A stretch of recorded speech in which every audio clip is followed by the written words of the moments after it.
22 এবং 23 সেপ্টেম্বরের মধ্যে একটা রেকর্ড বৃষ্টিপাত হলো কলকাতায়, যেটা সারা বছর যা বৃষ্টি হয় তার 20% বৃষ্টি একসঙ্গে এই মেঘের কল্যাণে আচমকা এই ঘটনা ঘটেছে। এবার প্রশাসন, মাননীয় মুখ্যমন্ত্রী মনিটরিং করছেন এবং প্রশাসন যুদ্ধকালীন তৎপরতায় সামলেছে। দুর্ভাগ্যজনক মৃত্যু ঘটেছে, তার জন্য যে বিদ্যুৎ সংস্থা দায়ী তাদের যথাযথভাবে কমিউনিকেট করা হয়েছে, কিন্তু এটা তো একটা বিষাক্ত রাজনীতি করছেন বিরোধীরা।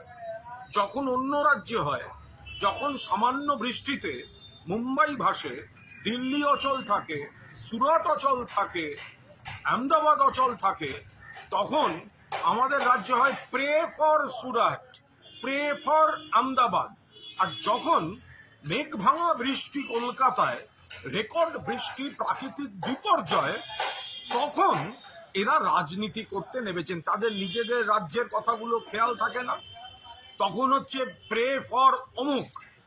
আপনারা অশালীন কথা বলছেন, পুজো উদ্বোধনের সঙ্গে বিকৃত বিষ সাম্প্রদায়িক উত্তেজনা ছড়াচ্ছেন। তাহলে বিজেপির রাজ্যে যখন মেঘ ভাঙা বৃষ্টিতে গ্রাম উড়ে যায়, যখন সর্বনাশ হয়, তখন আপনাদের কোন পাপে হয়? যেটা প্রাকৃতিক দুর্যোগ, তার সঙ্গে ধর্মীয় বিষ মিশিয়ে যেটা করছেন, এটা কিন্তু মানুষ ক্ষমা করবেন না। এবং এটা মমতা বন্দ্যোপাধ্যায়ের নেতৃত্বে তৃণমূল প্রশাসন বলেই গতকাল আমি ঠিক যে জায়গায় দাঁড়িয়ে কোমর জলে একটি ভিডিও করছিলাম, সেইখানে আমি শুকনো খটখটে জায়গায় দাঁড়িয়ে আছি।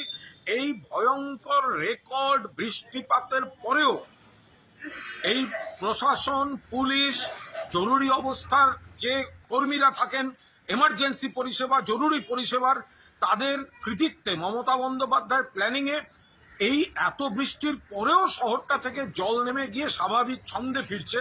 আর বিরোধীরা তখন pray for Ahmedabad, pray for Gujarat, pray for Maharashtra, ওগুলো ভুলে এখন বাংলায় কুৎসা করতে নেমেছেন।